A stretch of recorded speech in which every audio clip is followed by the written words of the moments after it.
Assalamualaikum warahmatullahi wabarakatuh. Ular sejatinya merupakan hewan yang cukup buas dan mematikan bagi manusia dan beberapa makhluk hidup lain. Pasalnya, beberapa ular telah terindikasi memiliki bisa yang cukup mematikan lawannya. Ular tidak hanya menakutkan di alam dunia saja, akan tetapi ular yang hidup di alam akhirat jauh lebih mengerikan dan menakutkan. Ular-ular tersebut diperintahkan oleh Allah Subhanahu wa taala untuk menyiksa orang-orang yang telah lalai menjalankan perintah Allah Subhanahu wa taala. Ular-ular tersebut memiliki tugas sendiri-sendiri sesuai dengan dosa yang ditanggung oleh umat manusia. Salah satu ular yang cukup mengerikan untuk menyiksa seseorang adalah Syuja'ul Aqra.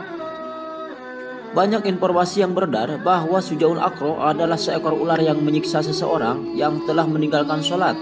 Akan tetapi, banyak yang menyebut bahwa dalil tersebut tidaklah sahih. Syuja'ul Aqra terdapat di dalam hadis yang diriwayatkan oleh Imam Bukhari di dalam kitabnya. Di dalam hadis, lafadznya adalah Syuja'an Aqra atau ular jantan Aqra.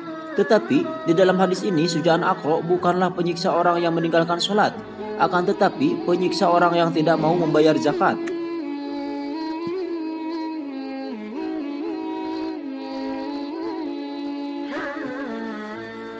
Dalam menjalankan tugasnya, Syuja'ul Aqra tidak segan-segan untuk menyiksa orang-orang yang dengan sengaja melalaikan kewajibannya membayar zakat. Ia terkenal memiliki banyak sekali racun, sampai-sampai kulit kepalanya rontok menampung racun-racun tersebut. Kelak, Syuja'ul Aqra akan mendatangi orang-orang tersebut dan mereka lari dikejar oleh ular tersebut dan disuruh untuk mengambil harta simpanannya di dalam mulut ular tersebut. Kemudian, mereka memasukkan tangan mereka untuk mengambil harta tersebut. Lalu Syuja'ul Aqra memakan mereka layaknya binatang jantan memakan makanannya.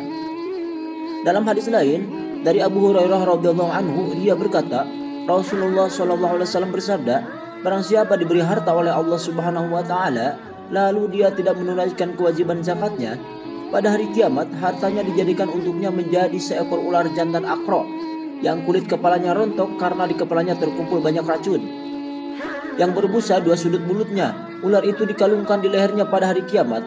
Ular itu memegang atau menggigit tangan pemilik harta yang tidak berzakat tersebut dengan kedua sudut mulutnya.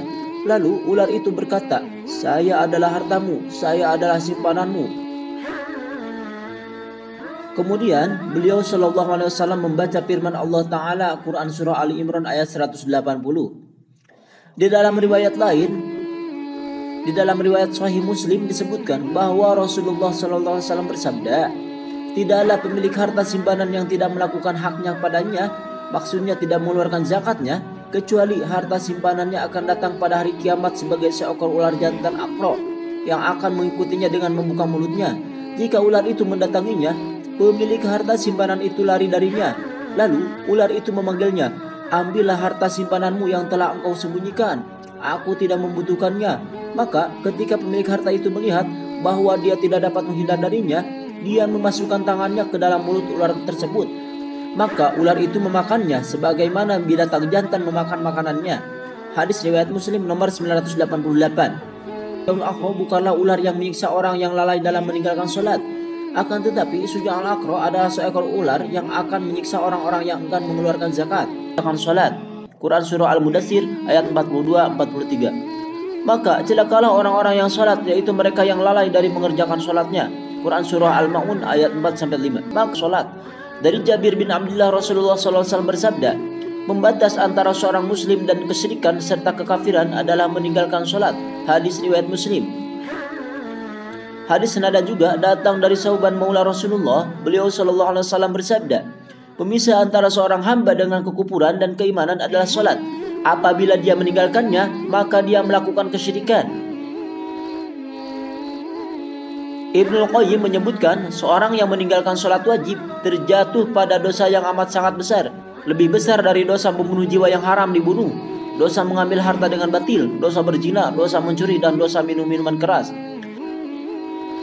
Meninggalkan sholat akan mendapat konsekuensi hukuman Allah Subhanahu wa taala, kemurkaannya, serta akan dihinakan baik di dunia maupun di akhirat. Semoga kita bukan termasuk orang yang meninggalkan dan melalaikan sholat. Rabbi